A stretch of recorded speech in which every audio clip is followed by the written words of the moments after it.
Kuklinski, we're going to conduct a bat search here. Put your arms out.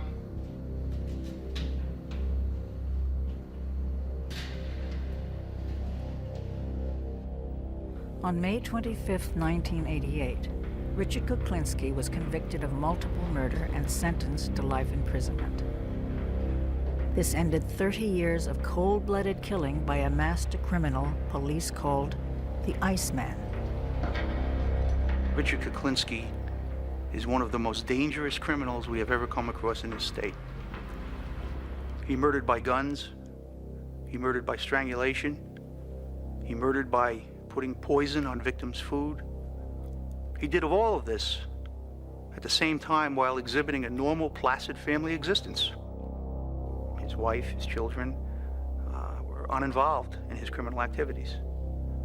Yet, we are faced with evidence, convicting evidence of numerous grisly murders.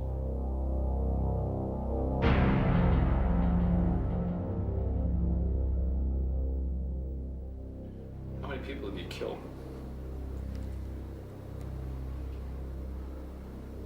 I've an approximate guess.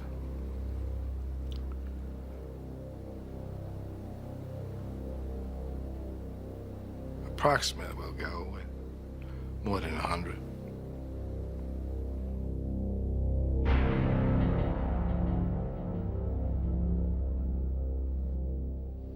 How do you feel about killing? I don't. It doesn't bother me. It doesn't bother me at all. I don't have a feeling one way or the other. I think if I had a choice, I wouldn't.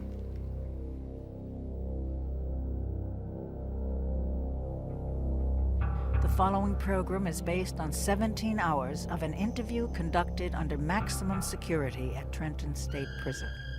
Law enforcement officials allowed our cameras unprecedented access in an attempt to uncover details of various unsolved crimes.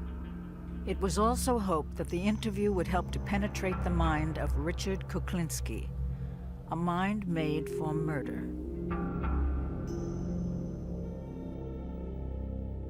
Richard, when you were on the streets, what kind of weapons did you use?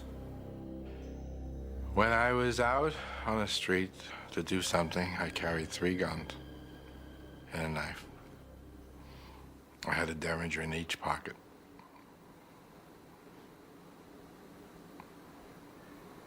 And a gun on my ankle, a bigger gun just in case, and a knife. And it all depends how it came about. You indicated yesterday that you used a shotgun. Some guy with a stoplight or something like that, or... I had a red light. We were following this fellow. We pulled up at a red light, came alongside of him, and shot the shotgun, took his head off. He never saw the green light. It was a sawed-off shotgun. It was very, as a matter of fact, when it happened, it surprised me. I expected the man to die, but it really surprised me when it took his head off. It was something I didn't expect. Richard Kuklinski is not a serial killer.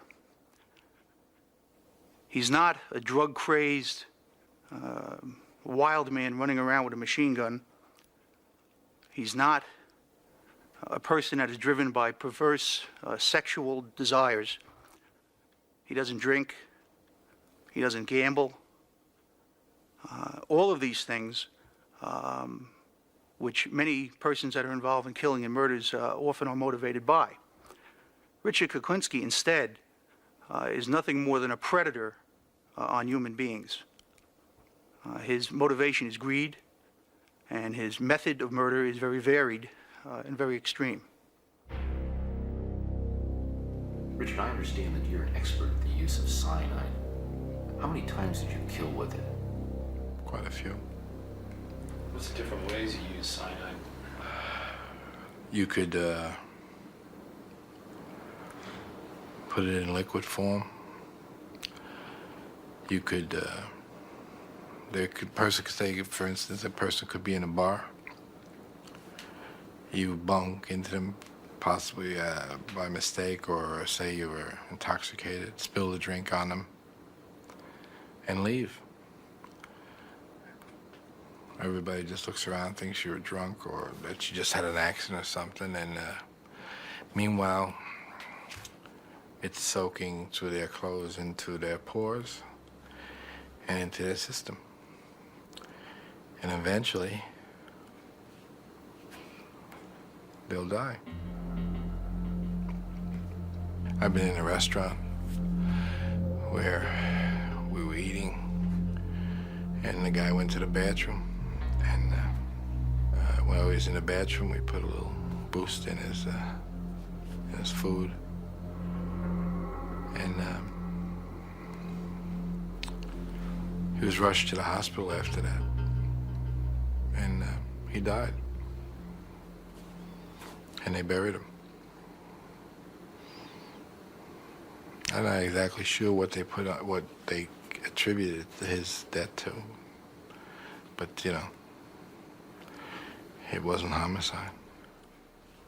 Somewhere, and I don't know where, he picked up on cyanide poisoning as being a good way, a good, quick way to kill somebody.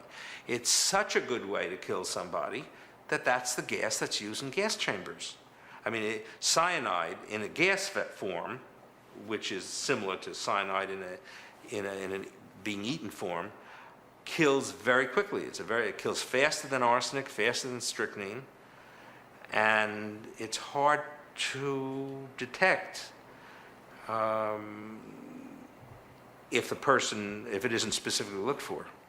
He murdered, sometimes months apart, years apart. He used different methods.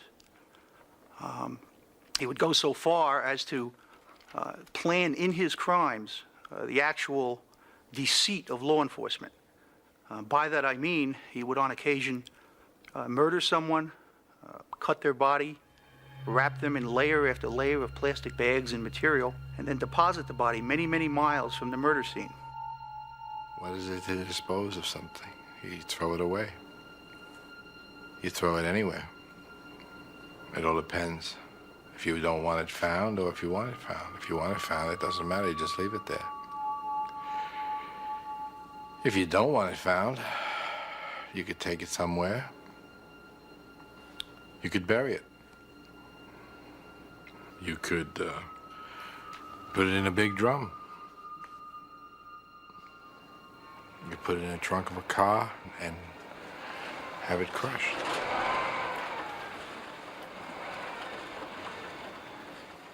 You leave it in town, you can put it on a park bench. I mean, you know, you can put it anywhere you want. They found a few people sitting on park benches, I'm sure. As a matter of fact, I know they have. Are there any murders that you committed that haunt you, that you just sort of, you feel and you Nothing haunts me. No murders haunt me. Nothing. I don't think about it. That's why it's hard for me to tell you. In order for me to be able to tell you when something happened, I'd have to think about when. If I think about it, it would wind up hurting me.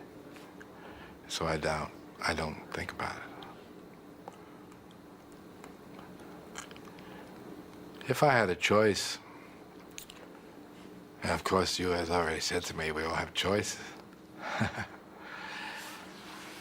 Maybe we do. At the time I didn't seem to have one. But if I could have,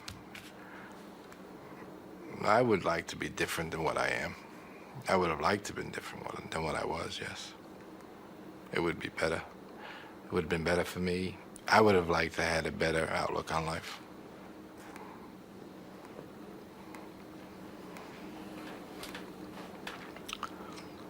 But I can't change yesterday. Richard Kuklinski was born April 11, 1935, in a low-income public housing project in Jersey City. His father was a brakeman for the railroad, and his mother worked in a meatpacking plant. I didn't like my father, as he would beat me just because he felt like it, to get my attention, I guess. He would think nothing of coming in and smacking you know, basically. He just